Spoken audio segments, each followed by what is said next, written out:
Ndotone shure yekutoti maZiG achabude tione kuti zvinhu zvazvo zvingafambawo sei, nokuti tanzwa zveshuwa makombo vanhu vakutokwira usina zvinhu zvinobatanidzwa batanai uchidai nekudai change zvinhu zvakwira. Saka dai zvingakwanawo zvikabuda zvakanaka tikwanise kuonawo machange nezvinhu zvidziko semamira zvanhu zvakaita nokudhaya. Ukatopinda mukombo utobatanidzwa nemunhu wasingazivi wautongosiya kuti endai hakusisina uda kutenga kana bhanduru remavheji chairo remuriwo wautotenga redhora hakusisina ikoi.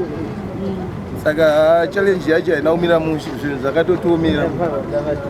Inoita zvokutengesa but chakunesa ndechekuti nyaya yekuti tiwane change iri kurwadza, takutobatanidzwa zvinhu zvacho zvatiomera zvokuti kana mari kuti uiwane mustreet chayo haikunetsa, unongonzi ene munotenga mubatanidzwa. But zvinhu zvacho dai hurumende yangotimirirawo zvinhu zvedu zvamirawo zvakanaka, takwanisa kurarama upenyu huri nani sevamwe vanhu sevari kuenjoya muZimbabwe.